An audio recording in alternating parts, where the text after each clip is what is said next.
Hello everyone, this is RJ Aki और आज mother's day है। काफ़ी लेट ये शूट कर रहा हूँ। सुबह से सोच रहा था कि किस तरीके से आप सभी लोगों के साथ आज के स्पेशल डे पे कनेक्ट कर सकूँ। जनरली माँ के लिए बातें जो है वो काफ़ी सारी सोशल मीडिया पर होती ही हैं, और वैसे कहा जाए तो माँ को परिभाषा देना ये हम सबके बस की बात नहीं है। चाहे इसमें कितने भी शब्द और कितनी भी बातें हम लिखते हैं, वो अपार है, माँ का प्यार अपार है। तो सोचा कि क्यों ना हम बस बात करें और एक दूसरे के साथ कनेक्ट करें कि किस तरीके से हमारी माँ जो है वो हमारी लाइफ में हमारे जन्म से लेकर हमारे जीवन में जब जब हम आगे बढ़ते हैं तब तब हमारी किस तरीके से। और आज मैं इस वीडियो को बिल्कुल रॉ और नेचुरल रखना चाहता हूँ कि हम लोग बिना किसी टिपिकल वर्ड के साथ जो हमारे मन का भाव है वो शेयर करें। और आप भी अगर बोल नहीं सकते तो आप कमेंट बॉक्स में लिखिए। अगर आप इस चीज़ को शेयर किए, हम लोग लाइफ में बहुत सारी मेहनत करते हैं, कोशिश करते हैं कि हम हर लाइफ में अपना अच्छा करें। हर इंसान अपना अच्छा करना चाहता है। पूरी दुनिया आपको एक्सेप्ट नहीं करती अगर आप अच्छे नहीं हो। पूरी दुनिया आप में कमी देखती है, आप में कुछ ना कुछ बुरा निकालने की कोशिश करती है। लेकिन एक माँ है जो शायद कभी भी किसी बच्चे की कमी निकालती हुई नहीं देखी गई होगी।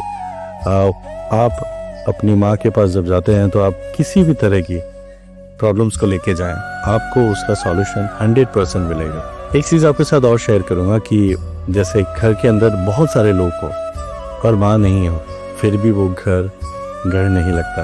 और इस बात से आप सभी एग्री करेंगे कि अगर माँ हो और अगर घर में बाकी सारे लोग अगर नहीं भी हो, फिर भी वो घर लगता है। और ये सब हम फील करते हैं जनरली। हम लोगों को कहा जाता है कि हम लोग खाली हाथ आए थे और खाली हाथ जाएंगे। लेकिन मैं इस वजह से एक चीज़ जोड़ना चाहता हूँ कि अगर हमारे जन्म के कुछ ही मिनटों बाद अगर हम अपनी माँ की गोद में हैं, तो आई थिंक हम खाली हाथ नहीं आए हैं। हम सृष्टि की वो ताकत को अपने साथ लेकर आए हैं जो जीवन में आने वाली हर मुश्किलों के लिए हमारा साथ देगी। या यूँ कहे कि हमारे जीवन में मुश्किलों को आने ही नहीं देगी। दूसरा, देखिए, टाइम एक सबसे बड़ी प्रॉब्लम आज की केस में सभी के साथ है। ऐसा मैं बिल्कुल नहीं कहूँगा कि कोई भी जान करके ऐसा कर रहा है, क्योंकि समय बहुत कम लग रहा है लोगों को। लोग अपने काम में इतने उलझ रहे हैं, जीवन की भाग दौड़ में इतने उलझ रहे हैं कि उन्हें पता ही नहीं कि वो कब समय निकाले और अपनी माँ के पास कुछ पल बिताए। लेकिन मैं सिर्फ एक रिक्वेस्ट करना चाहूँगा, और ये रिक्वेस्ट मैं अपने आप से भी करना चाहूँगा कि जैसे भी मौका मिले कोशिश करें अपनी मम्मी के पास बिना फ़ोन या बिना किसी डिस्ट्रैक्शन के कुछ देर बैठें। क्योंकि लाइफ में हर चीज़ जो है वो हमेशा के लिए नहीं रहती। और कई बार बहुत सारे ऐसे लोग हैं जो इस वक्त मुझे सुन रहे होंगे, जिनको ये पछतावा भी होगा कि काश वो अपना जो समय है वो ज़्यादा से ज़्यादा अपनी माँ के साथ बिता दें। आप जितने भी खुशकिस्मत हैं जिनके पास अपनी माँ है और जो उनकी छत्र छाया में है, कोशिश करें समय निकालें और उनके पास बैठें।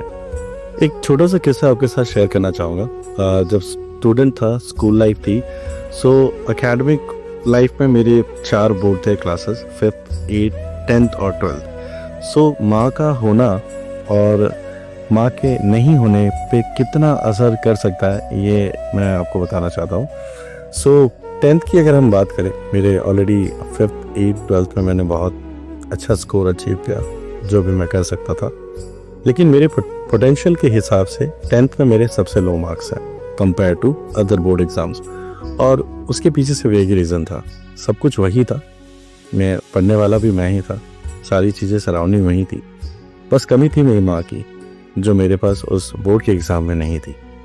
मेरे दादा की तबीयत सीरियस होने की वजह से उन्हें उस दौरान अहमदाबाद रहना पड़ा, जो कि वो फर्स्ट प्रायोरिटी थी, नो डाउट। लेकिन मैं ठहरा बच्चा, और मुझे जिस चीज़ की जो सराउंडिंग की आदत थी, मैं उसको एक्सेप्ट ही नहीं कर पाया। और मेरी लाइफ में 10th में मेरे पोटेंशियल के हिसाब से मैं स्कोर नहीं कर पाया। वो जो कमी है वो मैं डेफिनेटली उस पूरे माहौल को दूंगा जो मेरी माँ के बिना था। ये मैंने फील किया है। ऐसे बहुत सारे किस्से आपके साथ भी हुए होंगे जब आपने माँ की कमी की वजह से बहुत कुछ ऐसा महसूस किया हो, या किसी चीज़ में आपको कमी लगी हो। आप शेयर कर सकते हैं, कमेंट में आप लिख सकते हैं। और इस मदर्स डे पर सबसे इम्पॉर्टेंट है कि माँ को वो सारी बातें बताइए वो सारी बातें कहिए उनसे जो आप उनके बारे में सोचते हो, जो आप उनके लिए करना चाहते हो, क्योंकि ये चीज़ें उन्हें अपने आप पता नहीं चलेगी। हाँ, जब आपने कर दिया तब तो है ही, लेकिन आप उनके लिए क्या-क्या सोचते हो? आप किस तरीके से अपनी माँ को जो है वो प्यार बरसाते हो? क्योंकि ये चीज़ें ना जब हम किसी से दूर हो जाते हैं तब हमें लगती है कि यार काश मैं ये कह पाता, काश मैं ये कह पाता। तो इसीलिए अगर आप करीब हैं तो इस मदर्स डे पे एक आदत डालें, समय बिताएं अपनी माँ के साथ, बैठे कुछ पल, और वो भी बिना फ़ोन के। आई कैन अंडरस्टैंड ये बात भी आप फ़ोन पे ही सुन रहे हैं, लेकिन देखिए हर चीज़ का एक वक्त होता है। बहुत सारी चीज़ें हमारी इस दुनिया में आज के इस दौर में डेवलप हुई है, लेकिन किस चीज़ का कब और कितना इस्तेमाल करना है वो डेफिनेटली हमारे हाथ में है। आप भी अपने जीवन से जुड़ा किस्सा जो है वो मुझे शेयर कर सकते हैं। आप बता सकते हैं कि किस तरीके से आपके जीवन में माँ की अहमियत है, क्योंकि ये एक ऐसा